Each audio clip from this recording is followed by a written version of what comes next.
This is the Lights On Show. My name is Jacob Morset.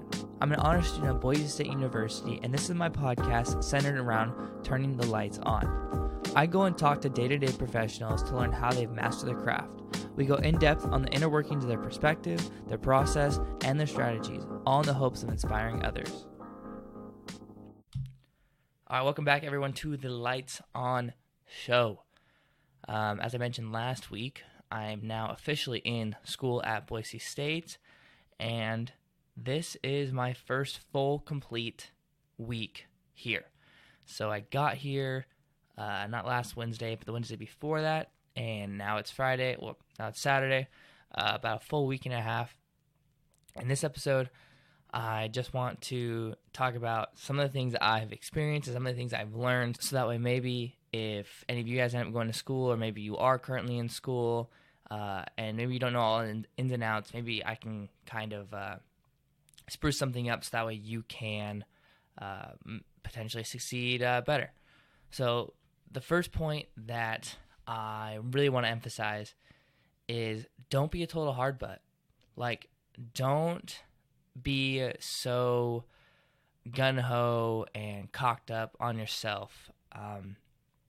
College is a new experience for everyone, and although, yes, you may have made it, to a UC school, maybe you made it into an honors program like myself, or maybe you got a full ride scholarship for academics and you're a pretty smart kid, you're still going to need help. And a cool exercise that we did as part of the honors program is we did this blindfolded, like, trust kind of maze thing.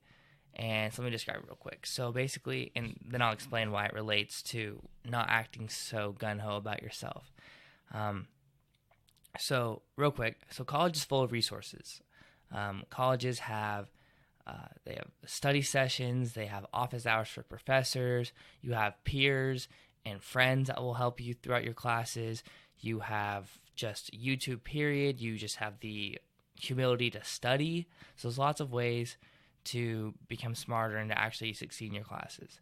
So now back to the example. So as part of like the little honors orientation that we did Wednesday, Thursday, and technically not Friday, but so it was a maze, but it wasn't a typical maze. It was a hexagon maze. And so basically what it was is they had 6 stakes all around each other, making a hexagon, and then they had one stake in the middle, like a wooden stake. They pounded them in the ground. And then what they did is they tied a bunch of ropes between the whole hexagon, like kind of like in a circle, and then they connected a bunch of ropes from like corner to corner, from the outside to the inside, and just kind of making this bunch of ropes. And they had us be blindfolded. So we took bananas, we covered our eyes, and then we were led like around the corner, so we didn't actually see the maze at first. We were blindfolded, led around a corner, and then we're told to hold on to the rope and to find our way out. And then they specifically emphasize a lot the entire time, yelling, if you need help, just raise your hand. Like, if you need help exiting the maze, just raise your hand. Just continuing to do it and do it and do it. And then what they would also do is they would also announce everyone's name that successfully made it out of the maze. So now you might be wondering, well, how is this a maze if it's just a hexagon with strings and they tell you to follow the strings around? Like, how are you supposed to get out? That's the point, is that if you were just by yourself and you never asked for help like they emphasized, you would never understand that you were on the outside of the maze, because you'd just be holding a rope and there's tons of ropes all over you and you're tripping on them and you're running into people. So you never actually knew what was happening. And I think that this was really a good example for at least honor students, because like I said, some honor students may be a bit more gung-ho about themselves, not wanting to ask, thinking that they can do everything they want, thinking that they control whatever they do. And so this exercise really helped to solidify the fact that we're going in blind. College, although it may still be an awesome experience, we may be as prepared as we can be for it, we're still going in blind. And we may think we're going in the right direction, but we're not, or we may not be going the right, or we may think we're not going the right direction, but we may be going the right direction. And um, so we had to ask for help. And after we asked for help, one of the leaders, or we call them peer mentors, basically there's upperclassmen.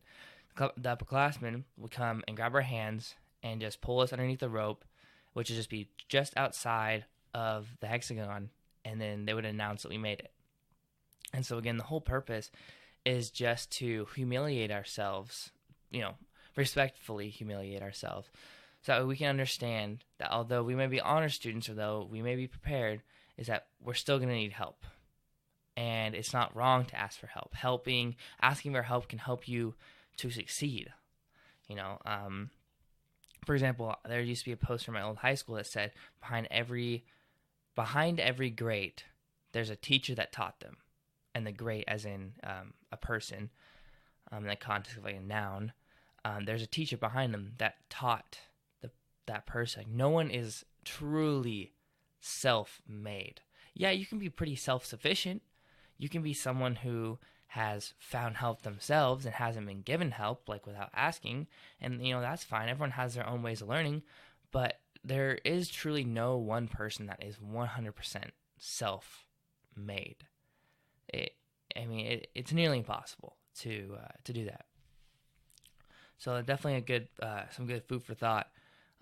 Whether you're in school or whether you're getting a new job that you may be really qualified for, it's just finding humility in asking for help, or finding humility and being able to express frustration, being able to understand the difference between healthy grit, the grit that will help you to grow and help you become stronger, like struggling and then getting better at it, versus endlessly beating your head against a brick wall and eventually going bloody in the forehead. So it's definitely something to think about and to ponder and to practice when you get into a new position of, just going in blind, kind of like the experience with college or getting a new job. The next point I want to emphasize is meal plans. Now, this is my personal opinion, and this is my personal experiences with the way my diet works, and this is kind of like a two-parter. But I recommend definitely going with the unlimited meal plan. If your college offers one, I would say go for it. But I would only say go for it if you're the type of person who, and I think this may mainly pertain to males, maybe not so much to women, just because a lot of dudes may be trying to get like super beefcakes, and obviously we need a lot of calories for that. But at least for through my own personal experience, is I eat a lot, and I burn a lot of calories, and I'm constantly trying to work out and trying to increase my stamina, trying to increase my strength, and I'm doing 2-a-day gym visits this entire week. This entire week and a half, and I definitely plan on continuing it for a long time. So in that context, I would 100% recommend the unlimited meal plan that your school offers. So through Boise, it's not technically unlimited, but we get like 100 meals a week, and we can swipe our meal cards every 30 minutes, which basically is unlimited. Like that's a lot of food. So that way you can get first, second breakfast, you can get first, second lunch, and you can get first, second dinner. Like for example, I swiped my meal card yesterday like 7 times, and it's just because I was hungry. Like I'm genuinely just hungry all the time. I'm constantly eating food. Now granted, some people, like I know some people that are really small, they don't eat a lot, or maybe they live off campus, or all those sorts of types of things, and those are great. You can definitely get the limited meal plans in those contexts, but I want to just really let people know that the unlimited meal plan, although maybe a little bit more expensive at first, it may be worth in the long run. So definitely something to consider when going to a new university, looking into what type of meal plans they have, and really actually trying to think, and not just think about with your wallet, but think about the way that you're going to be eating, and the system that you want to have in college. Like right now, this freshman year, I don't want to cook at all. I don't want to have to sit there and make a single meal. I'd way rather be at the gym, way rather be studying, way rather be out with friends, playing video games. Like I have my priorities shifted a little bit just because that's like something I had to think about.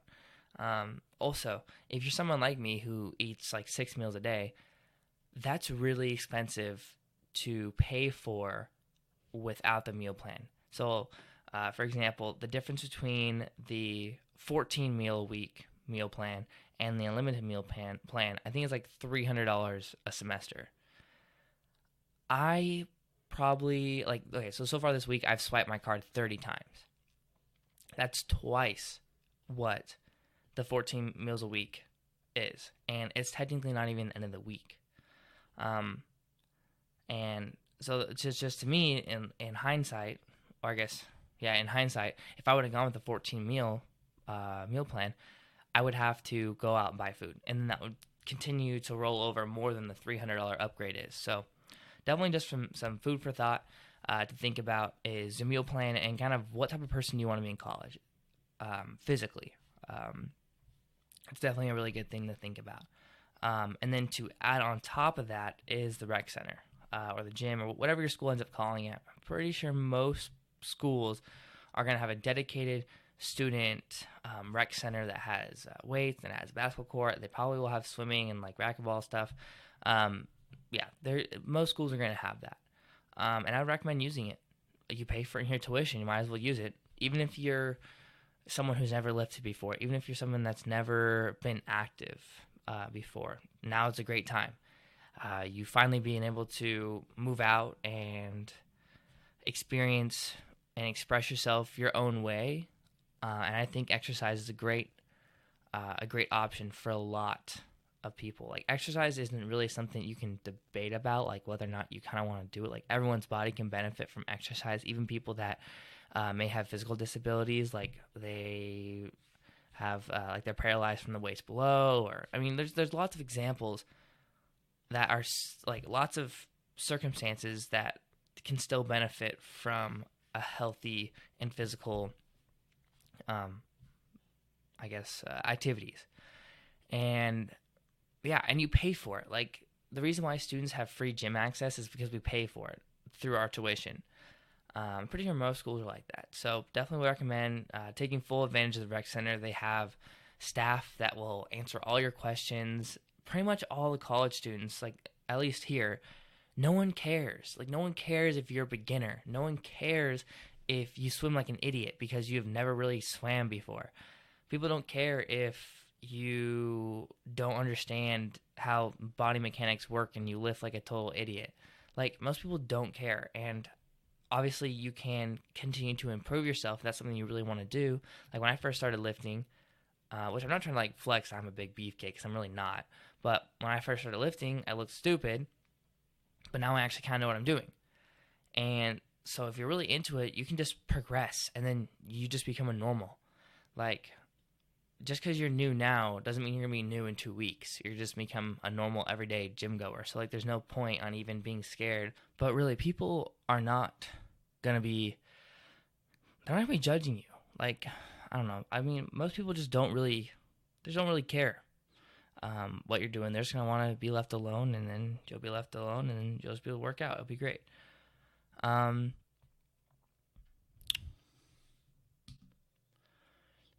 The next thing is meeting people.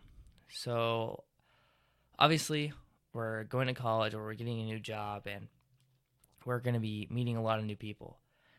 And in my personal experience, the way that I go about doing this is just being the wacky guy. Just kind of going up to people in your hallway by, yo, what's up, high five, just being really open to try to meet people. Now, I understand that some people may be introverted and may not want to share their name, or they may not want to meet people just because they're scared. And you got to tough it up, Buttercup. It's going to be so much easier if you know the people that are around you. Like I said before, with studying, there are plenty of opportunities to to meet smart people or to meet people that are like-minded and to have them help you through problems, and just to have people to express yourself, and just to have someone to go eat a meal with so you don't feel so lonely. It makes life a lot easier when you at least know someone. I mean, humans are social. We're social creatures. We are very social. We need interaction with others, so we don't go freaking crazy. And again, college is a way to find yourself, and it's a way to learn new things. And you can't learn new things if you're always trapped in one area, never experiencing everything, never experiencing anything, never trying anything new, never trying to meet that cute girl, cute dude that's on your floor. So all you have to do is just don't even think about it. Just let it count 1, 2, 3, and then go up and meet someone, or go up and give someone a high five. Like that. Honestly, I do the high five all the time with people on my floor. Like, we'll be walking across each other, because I live pretty much as far down away from the elevator that you can get. And so I'm always constantly walking past people that live a little bit closer. And I'll just kind of give them a little high five, boom, bop, bang. And it's super simple. That's all you have to do. And that way you just become a little bit more familiar with people that you live next to. You're able to get a good leeway into actually making a full interaction with someone, not just a split-second high five. Like, those are easy. So definitely practice those, and then you can easily get into actually walking up, shaking their hand, introducing yourself, seeing what they actually like, and maybe potentially becoming friends, or maybe potentially being study partners. Maybe that study partner will help you graduate. Like, there's so many things you just can't predict that will happen once you finally start to find friends. And probably the last thing I want to talk about that's super important when you're going to a new environment that you've never really experienced before is growing some thick freaking skin. Growing and developing the ability to not care. That sounds kind of harsh, but when you get into a new territory that you've never been in before, there's going to be lots of things that you disagree with. There's going to be lots of people that you don't like. There'll be lots of policies you don't like, just a lot of classes you don't like, a lot of professors, a lot of teaching styles, a lot of ways that people like to interact with others. You're just going to be upset. And I've stated this before, but living in a life full of hatred is no life to live at all. It's just a terrible way to live. And from what I've realized in this first week of classes is that a lot of these stupid classes are all like discussion based, at least for general education classes. There's a lot of people that feel really entitled to their opinion. There's a lot of people that aren't going to have thick skin. They're going to retaliate. They're going to be really defensive. There's going to be people that have completely opposite views of yours and will be aggressive, or maybe they are just trying to toy with you. And you have to learn to just deal with it. You have to learn to not lash out, to not be upset by it. And I only mention this not because I really have this problem, because I have developed that skill just to not really care about what anyone else has to say. If I really don't want to listen to it, I won't listen to it.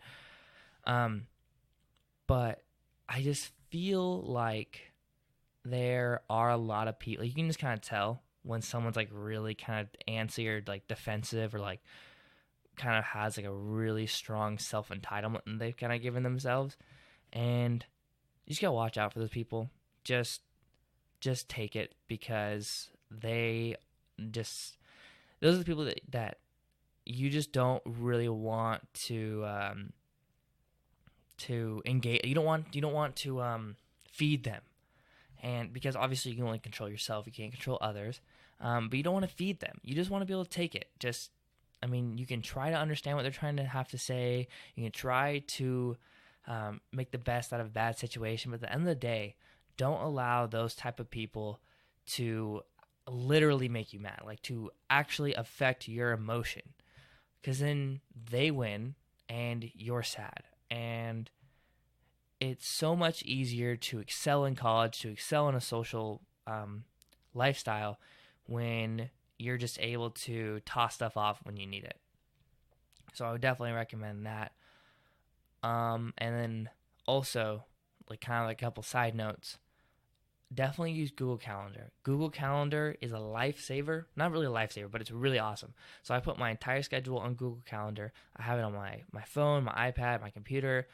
I have it send me notifications. It's super awesome. This is not a sponsorship because I'm not even that big to have sponsorships. But Google Calendar, awesome. You can set reminders. You can set tasks. You can set your events. You can have it loop every week. You can have it loop every other week. It is awesome, and it's a super duper good resource, especially since like the way that professors give out homework, like they just kind of tell you and then you just kind of have to do it.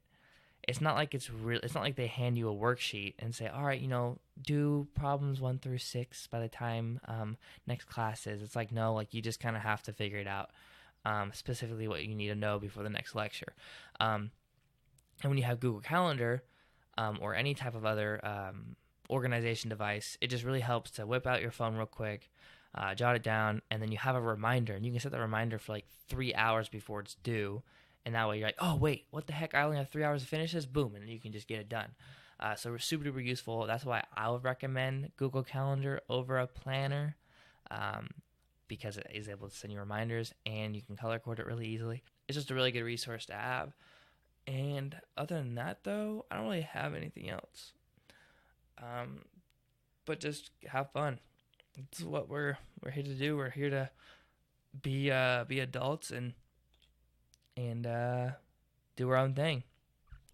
So, anyways, that will be it for this week's episode. I hope you guys enjoyed, and I'm not quite sure what I'm gonna do for next week's episode, but we're gonna figure it out. All right, and peace.